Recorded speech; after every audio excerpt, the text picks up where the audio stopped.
What scary gut feeling did you have that turned out to be true? 1. I was watching a movie with my roommate on a hot summer night.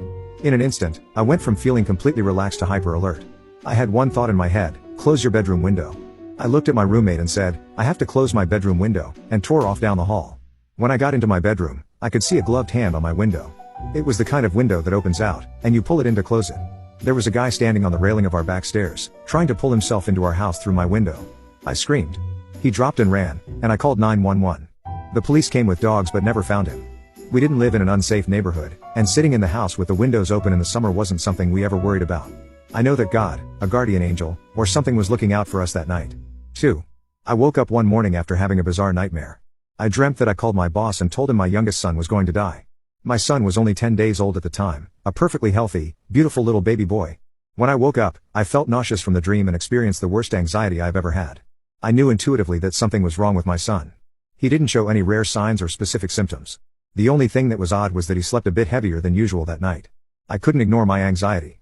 I checked his temperature and was shocked when it showed 35.1 degrees Celsius.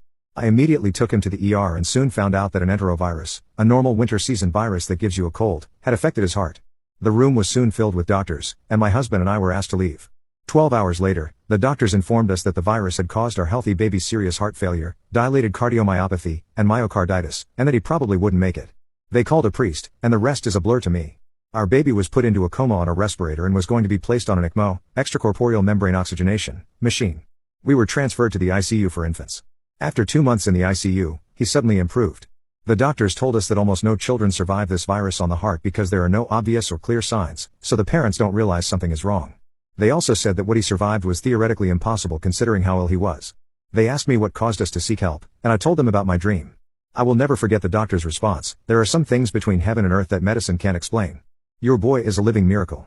He turns 5 next year and is almost fully recovered from the heart failure, except for 1/8 of his heart that is permanently damaged. 3.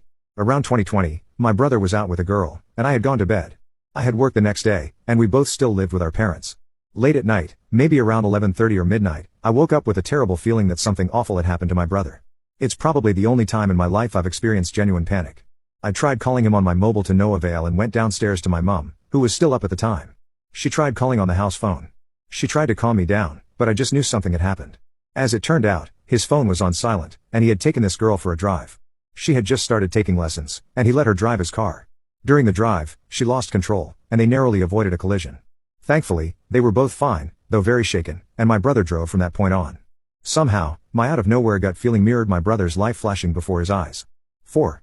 I was downstairs one day, and my daughter was in her bedroom. I suddenly got this strange, indescribable feeling, like something was urging me to check on her. I couldn't brush it off, so I did. Upon reaching her room, I found her partway through taking an overdose. Luckily, I caught her just before she was about to take a handful of pills. I'll never understand what or who was looking out for her that day, but I am so thankful they were. 5. My siblings and I were swimming at a neighbor's house with their kids, but the adults were inside. Randomly, a thought came into my head: where's my sister? She could easily have gone inside or walked across the street back home, but I felt like I needed to find her immediately. I got all of us kids to search. We eventually noticed she was at the bottom of the pool, completely blue. She made a full recovery and is one of the best parts of my life. 6. You know that feeling when you're going down a flight of stairs and you miss one?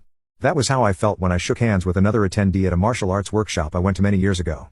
It was like I was suddenly falling, disoriented and scared. The second I took his hand, that feeling hit me, and I nearly felt sick. This guy wasn't intimidating, he was actually nerdy and awkward looking. I couldn't figure out why he made the hairs on the back of my neck stand up, but I felt awful whenever he was nearby. At the end of the workshop, I asked my biggest, strongest looking buddy to walk me home. I felt stupid for being scared, so I didn't tell him why. I made up some excuse. He agreed, and I told him to meet me at the exit to the women's locker room at the back of the building. When I left the locker room, I found the guy waiting for me, poking his head around the corner and staring. When I locked eyes with him, he stepped out of the shadows and into my path. He didn't say a word, he just marched toward me, unblinking. At that exact moment, my buddy came around the other side of the building and shouted hello. I looked over at him and then back at the guy in front of me, who was now running away. When my friend reached me, he looked over my shoulder and said, "Did that guy just snarl at me? What's his problem?" I told him I thought I had just dodged a bullet, and drinks were on me. 7. On a blustery but sunny March day, I took my toddler out to our swing set in the backyard for some exercise. He was so excited to swing after a long winter in the house. Within a few minutes, I got a very creepy feeling that we needed to go back inside the house immediately. I snatched him off the swing, but he protested. "Mommy, we just got here." I told him, "Joel, I'm just worried about our safety right now." I carried him and hurried into the house. After I set him down on the kitchen floor, he walked over to the living room window to look out at the swing set. "Mommy, you were right," he said, puzzled. I walked over to the window to see why he had said that. To my astonishment, a huge maple tree from the neighboring woods had split, and half of it fell directly onto the swing set, smashing it to smithereens, right where we had been standing a few minutes earlier. It must have happened as we were walking into the house.